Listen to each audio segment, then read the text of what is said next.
It will be a busy few days at the Vatican for those planning to pay final respect for the Pope. Pope Francis is currently lying in an open coffin in the chapel of the Casa Santa Marta residence where he lived. He will be transferred from his residence to St. Peter's Basilica, where he will lie in state before his funeral and entombed at the St. Mary Major.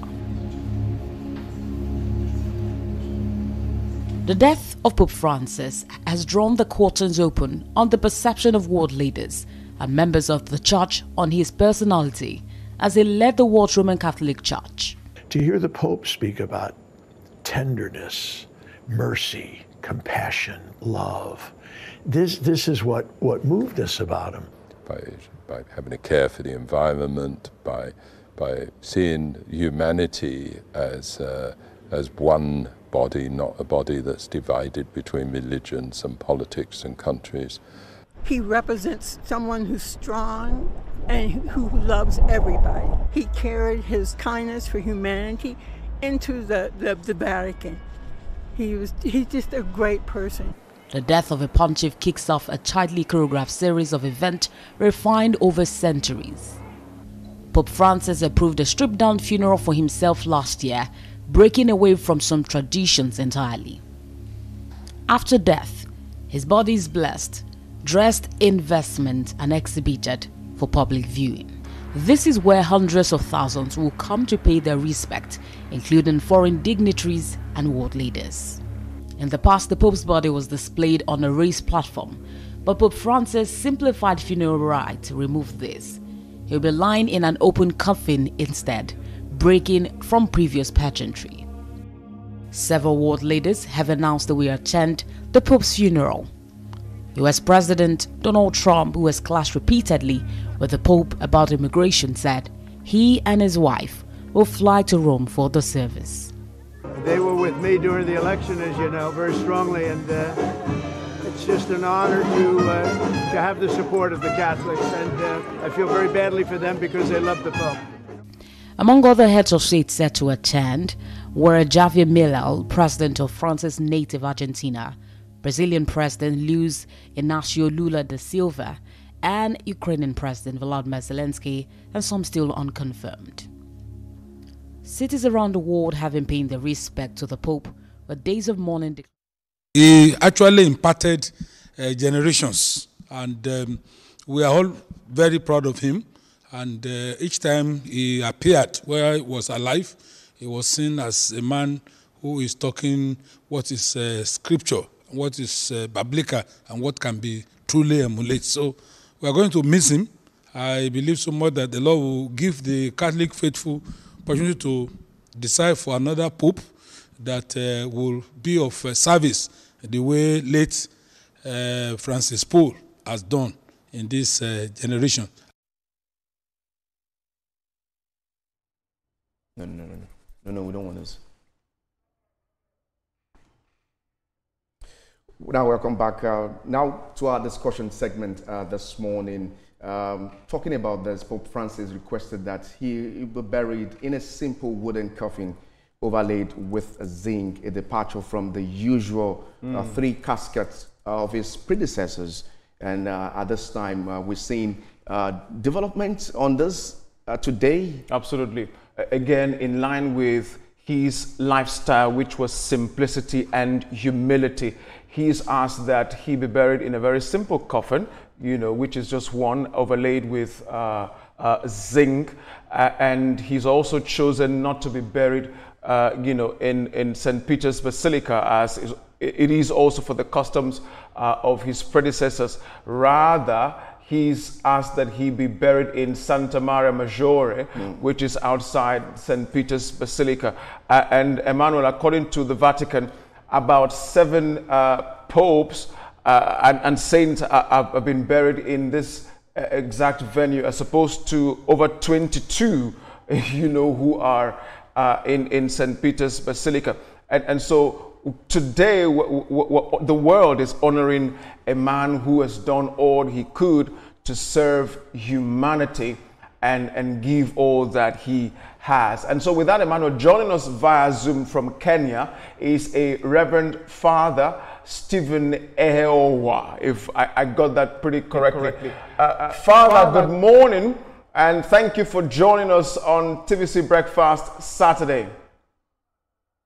Good morning, and thank you for having me. Well, Pope Francis was the first Latin American Pope and a transformative figure in the modern church. How would you summarize his most significant contributions to the Catholic Church and to the world? Well, I would say Pope Francis himself gave us the summary of his pontificate. A shepherd who smells like the flock, one who was with the people. So we call him today the People's Pope. That would be really a summary of the life of Pope Francis being the Pope.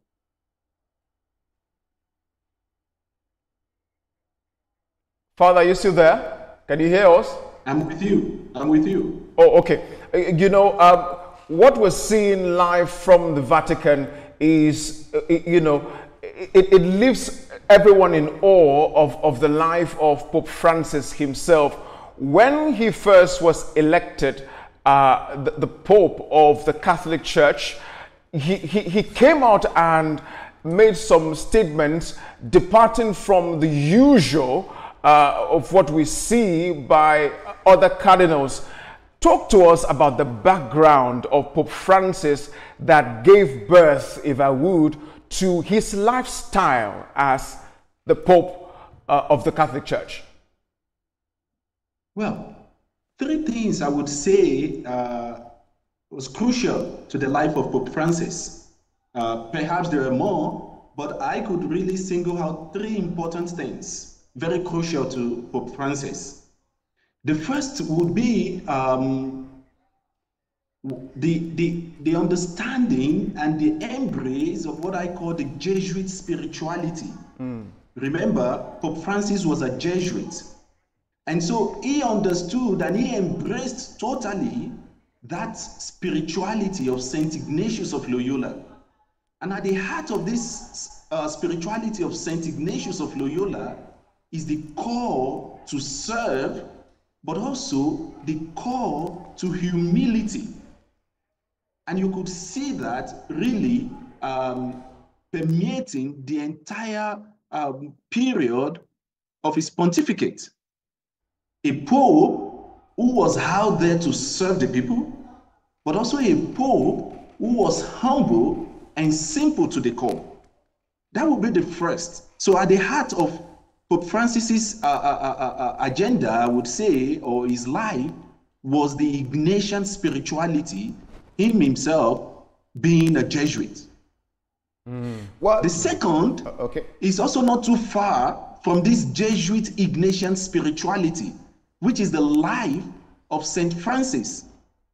English channel. And by the way, the Vatican founder Media, of the Jesuits, St. Ignatius of Loyola, Vatican Media, was also inspired Vatican Media, by the life English channel. of St. Francis.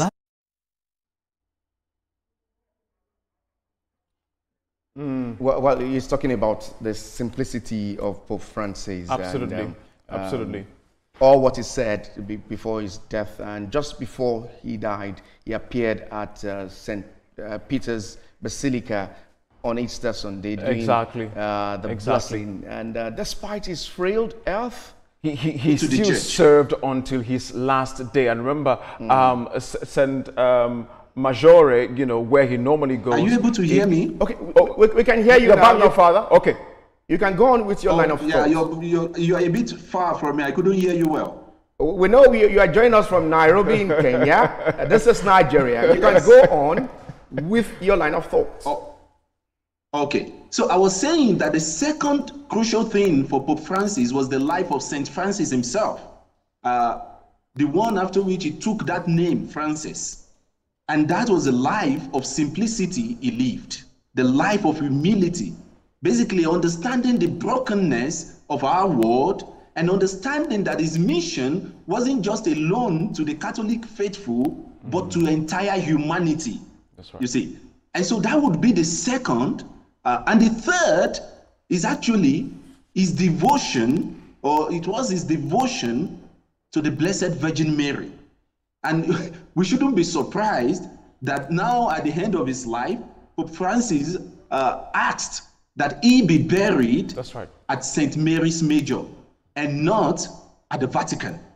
And so if there are three things I would say really influenced this papacy, this particular pope that just passed on, it will be the Ignatian spirituality, the spirituality of the Jesuits, the life, the simplicity of St. Francis, and his devotion to the Blessed Virgin Mary.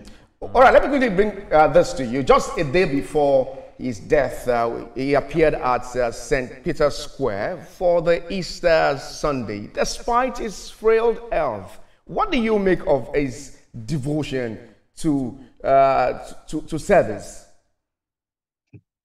Exactly the point, that Pope Francis was a man ready to serve to the last. He was a man ready to give it all. But again, he understood very well the place of consultation, because prior to his coming out, he had actually sought permission from his, his nurse, from the medics, and to say, do you think I will be able to do this? Do you think I'm strong enough for this? And actually, he got the permission of Maximiliano, his personal, I would say medics, his personal nurse, who said, you are able to do this. You are able to go around. You're able to at least to be with the people. And so already Pope Francis gave us, or I would say, taught us indeed how to always have the people at heart and to place them first, you see. Yet, without jeopardizing, I would say, our health. And so it's a two-way thing. On the one hand, he sought confirmation. So that is where science also comes in, you see. And on the other hand, you could see a man driven by love for the people, where the faith also comes in. And so you see the balance between faith and science. A man ready to give it to the very last. Well spoken, Reverend Father. I want to bring, again, the conversation of his service, not just to the Catholic faithfuls, but to other persons around the world, especially in bringing peace between warring nations and going to countries hitherto popes had never visited. What do you think, made Pope Francis such a different man in that sense? He is the first pope I've ever seen kneeling down to kiss the feet of, other persons. We saw that in 2019 in South Sudan. And we've seen him quite a number of times, having meetings with our brothers and sisters from other faiths. What exactly was Pope Francis trying to achieve with this lifestyle? It tells us really that Pope Francis was also a man of his time. Remember the context in which Pope Francis grew.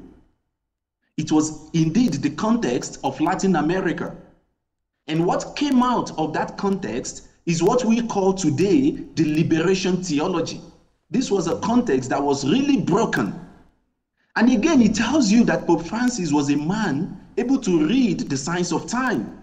Indeed. And also seeing our world today, we live indeed in a broken world.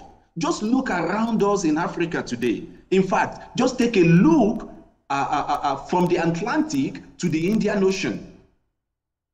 In Africa, almost all the countries are in one problem of war or insurgency or another.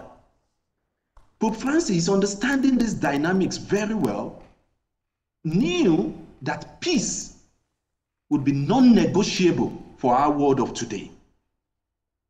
And that tells us that he took really the brokenness of this world so seriously that he wanted to champion the cause of peace. And again, diagnosing what could be leading to these conflicts and war, he discovered actually that religion and even ethnicity or nationalism was a problem. And so he needed to handle that from the perspective of faith. And so Pope Francis basically taught us that as humans that we are first called to bring about peace. And remember, even if I may quickly go into the Bible, when we're told in the creation story that what in his image and after his likeness, God created male and female. You see, basically, what are we seeing here? What was God doing even before the creation of this world? The world, we were told, was in chaos. God brought about peace. And so Pope Francis understood very well that if we are to continue the work of creation, and if we are created in the image and likeness of God, very important for us will be to ensure that there is peace on earth. And so absolutely. He embodied that image and likeness of God that he was.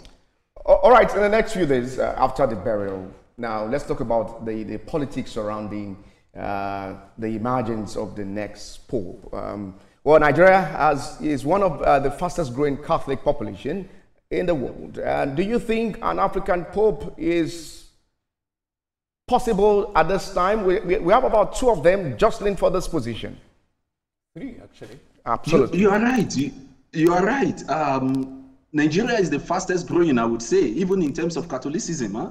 And sub-Saharan Africa, you're right, we are like 20% of the world's Catholic population today, about 20% or more, or slightly more. And so, yes, you're right, we have got the numbers. But again, remember that when it comes to church, as you call it, politics, even though we don't call it politics, for us it's more of a discernment process. And so when it comes to discernment in the church, it's not so much about numbers. And remember, in the church, we don't practice democracy as it is in the secular world. Though we have some democratic tenets, but we don't practice democracy like in the secular world. And so it isn't for us a question of number, but it is for us a question of competence, a question of character, a question of conscience, and also a question of compassion. Just a moment before you continue with your line of thoughts. Where lies the role of the College of Cardinals in electing a new pope? Now, the College of Cardinals, remember, we have about 200 plus cardinals. Not even all the cardinals will be able to elect. It has to be those below the age of 80. That's right. And it has to be, I think there are about 135 of them. But their role basically is to listen. That's their primary and their fundamental role, is to listen to the promptings of the Holy Spirit. And you see, what is going on at the moment, you can take it back to what happened in the early church in the Acts of Apostles. At the end of the day, we should be able to come out and say, we and the Holy Spirit have decided. So it's not just a human thing. The church is a divine enterprise. That's right. To which we are collaborators. And Reverend Father, thank you again, for taking us there. Of the 3 cardinals from Africa, 2 of them are below that age of 80, which makes them, eligible. Eligible, thank you, for being elected as Pope. Now, of the numbers of the cardinals who are also eligible to be in line to be elected, amongst them are some that are defined to be conservatives, and then there are the other ones who are defined to be, liberals, probably like Pope Francis himself. But in our world today and the role and the influence of the Catholic Church, what kind of a pope should emerge considering the issues in the world today? Well, we could talk about many things, but I will tell you just one, a major criterion, in fact, for the election of a pope. One who loves God and humanity. Every other thing must be based on this particular criterion. One who really loves God, who knows what it means to love God and to love humanity. And I think Pope Francis embodied that really well. with his style, of governing the church. He really showed that he was a man of faith, believe in God, but also believe in humanity. Of course, there are conservatives, you talk about those who are liberals and all of those, but at the heart of all of these, Pope Francis actually taught us that we need both at the same time. Many people would consider Pope Francis to be liberal, but Pope Francis was also conservative. In fact, I would say Pope Francis did not change dogmas. He did not change doctrines. Rather, he invited the church to look at doctrines from where they are. You see, so the whole issue of safeguarding, the whole issue of, revamping the hierarchy, the whole issue of bringing in more lay faithful men, women, even the young men and women into, the governance of the church, it wasn't for him to change the doctrine. No, he was basically doing what? Helping us to look at the doctrine from where we stand. And that means what? He took our context seriously.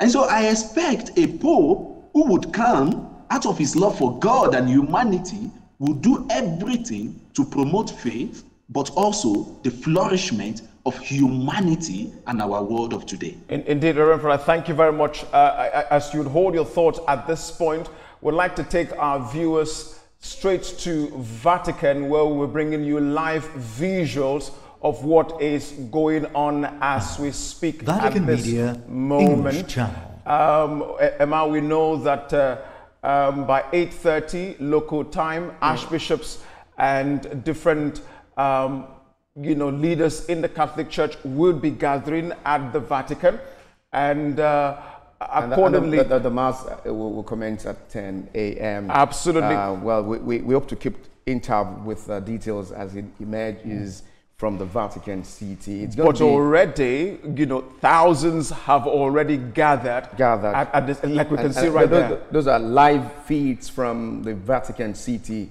at the moment. Let's take some sight and sounds.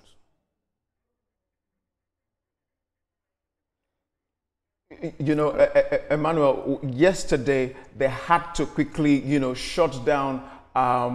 It was a tug of war to shut the doors of the Basilica, from the viewing public. It's trying to come in to pay their last respects. Security measures in place. Absolutely.